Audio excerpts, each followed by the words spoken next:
Hello, my name is John Nagoski, and I'm from the USA. I've been an English teacher for 20 years. I would like to introduce you to my English YouTube channel with subtitles.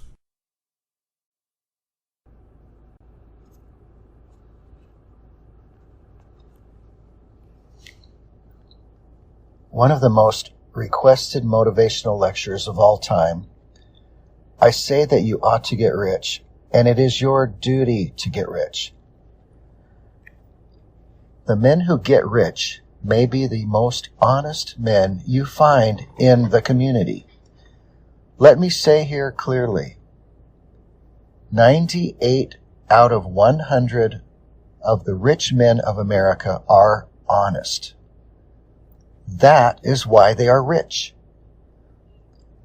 That is why they are trusted with money.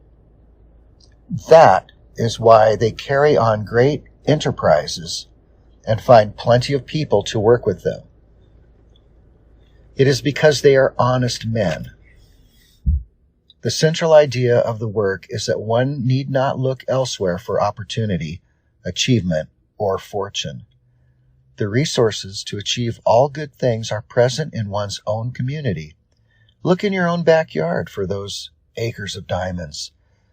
This theme is developed by an introductory antidote credited by Conwell to an Arab guide about a man who wanted to find diamonds so badly that he sold his property and went off in futile search for them. The new owner of his home discovered that a rich diamond mine was located right there on the property. Conwell elaborates on the theme through examples of success, genius, service, or other virtues involving ordinary Americans. Contemporary to his audience, dig in your own backyard. Summary by the author. Acres of diamonds. The idea has continuously been precisely the same. The idea is that in this country of ours, every man has the opportunity to make more of himself than he does in his own environment, with his own skill, with his own energy, and with his own friends. Russell H. Conwell. Acres of Diamonds by Russell H. Conwell. Recording by Phil Chenevert. Acres of Diamonds. When I was going down the Tigris and Euphrates rivers many years ago with a party of English travelers, I found myself under the direction of an old Arab guide whom we hired up at Baghdad, and I have often thought how that guide resembled our barbers in certain mental characteristics. He thought that it was not only his duty to guide us down those rivers and do what he was paid for doing, but also to entertain us with stories curious and weird, ancient and modern, strange and familiar. Many of them I have forgotten, and I am glad I have. But there is one I shall never forget. The old guide was leading my camel by its halter along the banks of those ancient rivers, and he told me story after story until I grew weary of his storytelling and ceased to listen. I have never been irritated with that guide when he lost his temper as I ceased listening, but I remembered that he took off his Turkish cap and swung it in a circle to get my attention. I could see it through the corner of my eye, and I determined not to look straight at him for fear he would tell another story. But although I am not a woman, I did finally look, and as soon as I did, he went right into another story. Said he, "I will tell you a story now, which I reserve for my particular friends." When he emphasized the words particular friends, I listened, and I have ever been glad I did. I really feel devoutly thankful that there are 1,674 young men who have been carried through college by this lecture, who were also glad that I did listen. The old guide told me that there once lived, not far from the river Indus, an ancient Persian by the name of Ali Hafed. He said that Ali Hafed owned a very large farm, that he had orchards, grain fields, and gardens, that he had money at interest, and was a wealthy and contented man. He was contented because he was wealthy, and wealthy because he was contented. One day there visited that old Persian farmer one of these ancient Buddhist priests, one of the wise men of the East. He sat down by the fire and told the old farmer how this world of ours was made. He said that this world was once a mere bank of fog, and that the Almighty thrust his finger into this bank of fog and began slowly to move his finger around, increasing the speed until at last he whirled this bank of fog into a solid ball of fire. Then it went rolling through the universe, burning its way through other banks of fog, and condensed the moisture without, until it fell in floods of rain upon its hot surface and cooled the outward crust. Then the internal fires bursting outward through the crust threw up the mountains and hills, the valleys, the plains and prairies of this wonderful world of ours. If this internal molten mass came bursting out and cooled very quickly, it became granite. Less quickly, copper. Less quickly, silver. Less quickly, gold. And after gold, diamonds were made. Said the old priest, "A diamond is a congealed drop of sunlight." Now, this is literally scientifically true, that a diamond is an actual deposit of carbon from the sun. The old priest told Ali Hafed that if he had one diamond the size of his thumb, he could purchase the country. And if he had a mine of diamonds, he could place his children upon thrones through the influence of their great wealth. Ali Hafed heard all about diamonds, how much they were worth, and went to his bed that night a poor man.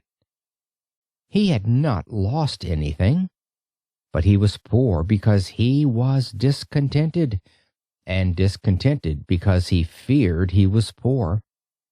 He said, "I want a mine of diamonds," and he lay awake all night.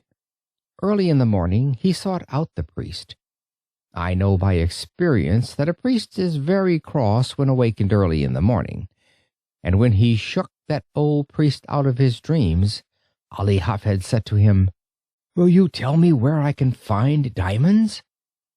"Diamonds? What do you want with diamonds?" "Why, I wish to be immensely rich." "Well, then, go along and find them. That is all you have to do. Go and find them, and then you will have them." "But I don't know where to go." "Well, if you will find a river that runs through white sands between high mountains, in those white sands you will always find diamonds." "I don't believe there is any such river." "Oh, yes, there are plenty of them. All you have to do is go and find them, and then you have them." Said Ali Hafed, "I will go." So he sold his farm, collected his money, left his family in charge of a neighbor, and away he went in search of diamonds. He began his search very properly, to my mind, at the Mountains of the Moon. Afterwards he came around into Palestine, then wandered on into Europe, and at last, when his money was all spent and he was in rags, wretchedness, and poverty, he stood by the shore of that bay at Barcelona in Spain, when a great tidal wave came rolling in between the pillars of Hercules, and the poor, afflicted, suffering, dying man could not resist the awful temptation to cast himself into that incoming tide, and he sank beneath its foaming crest, never to rise in this life again. When that old guide had told me that awfully sad story, He stopped the camel I was riding on and went back to fix the baggage that was coming off another camel, and I had an opportunity to muse over his story while he was gone. I remember saying to myself, why did he reserve that story for his particular friends? There seemed to be no beginning, no middle, no end, nothing to it. That was the first story I had ever heard told in my life, and would be the first one I ever read in which the hero was killed in the first chapter. I had but one chapter of that story, and the hero was dead. When the guide came back and took up the halter of my camel, he went right ahead with the story into the second chapter, just as though there had been no break.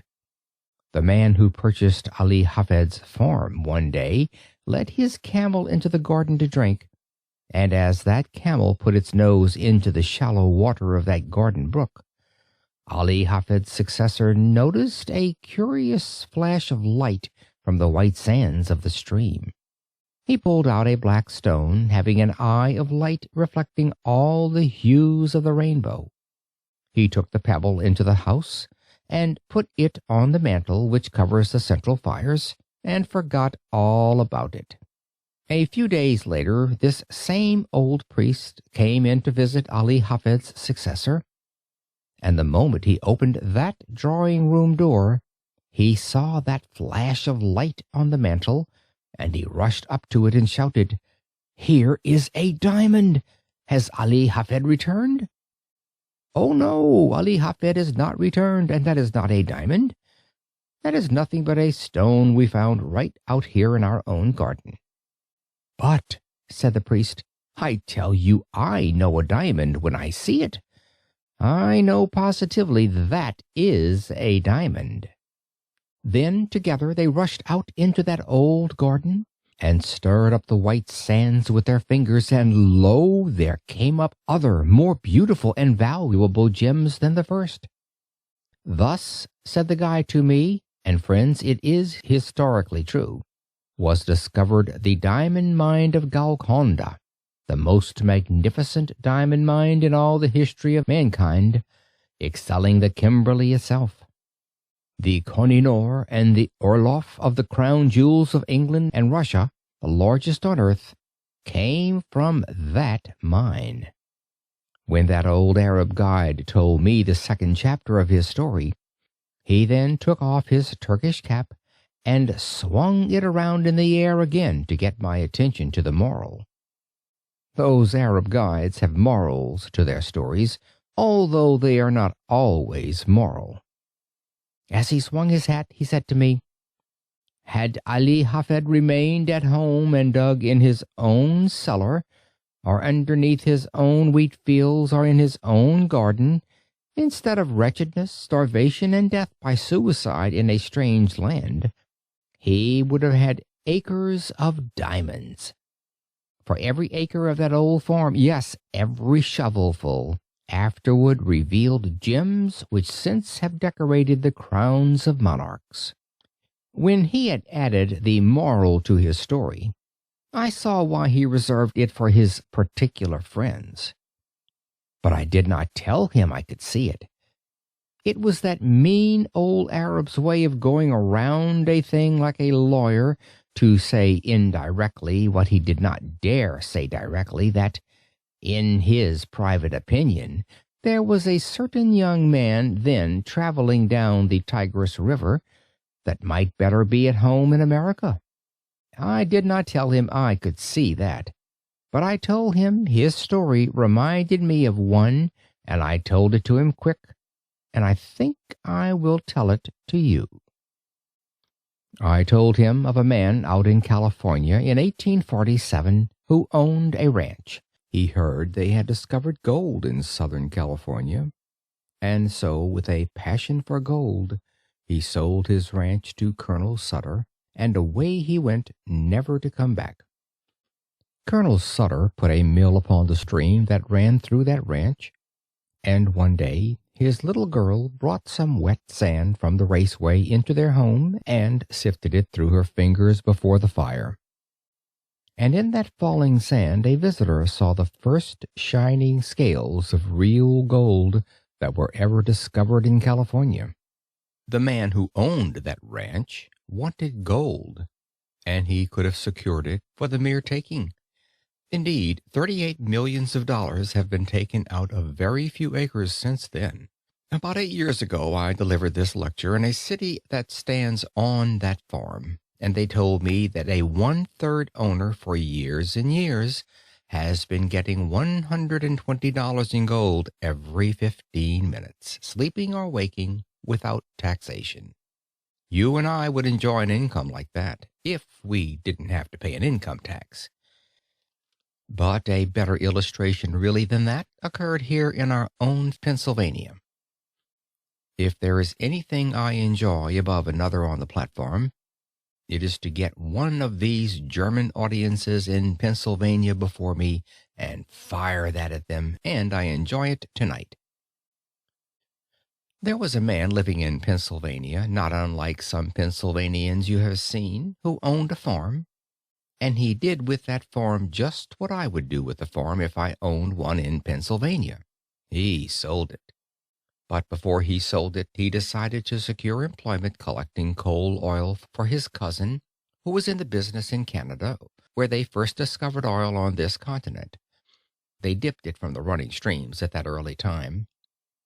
So this Pennsylvania farmer wrote to his cousin asking for employment.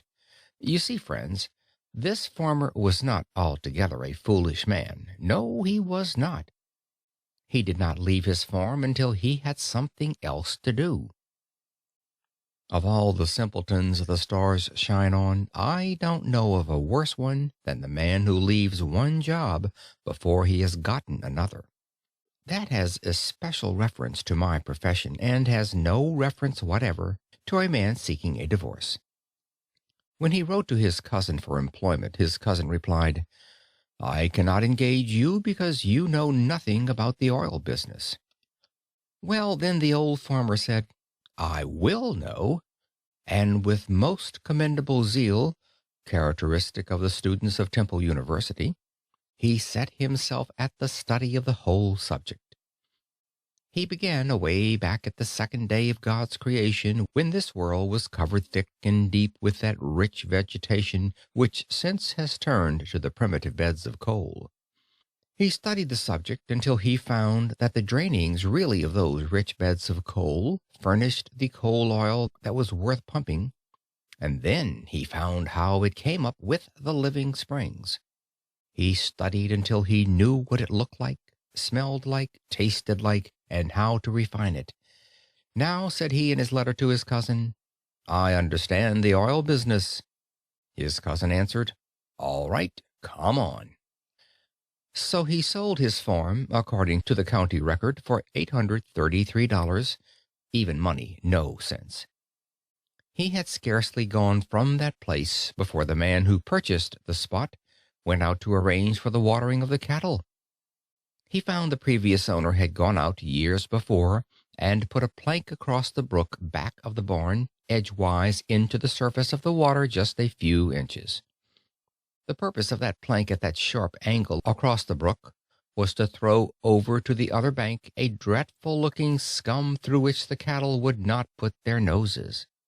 But with that plank there to throw it all over to one side, the cattle would drink below, and thus that man who had gone to Canada had been himself damming back for 23 years a flood of coal oil which the state geologists of Pennsylvania declared to us 10 years later was even then worth $100 million to our state, and 4 years ago our geologist declared the discovery to be worth to our state $1,000 million. The man who owned that territory on which the city of Titusville now stands, and those Pleasantville valleys, had studied the subject from the second day of God's creation clear down to the present time. He studied it until he knew all about it, and yet he is said to have sold the whole of it for $833, and again I say, no cents. But I need another illustration. I found it in Massachusetts, and I am sorry I did because that is the state I came from. This young man in Massachusetts furnishes just another phase of my thought. He went to Yale College and studied mines and mining, and became such an adept as a mining engineer that he was employed by the authorities of the university to train students who were behind their classes. During his senior year, he earned $15 a week for doing that work. When he graduated, they raised his pay from $15 to $45 a week and offered him a professorship, and as soon as they did, he went right home to his mother.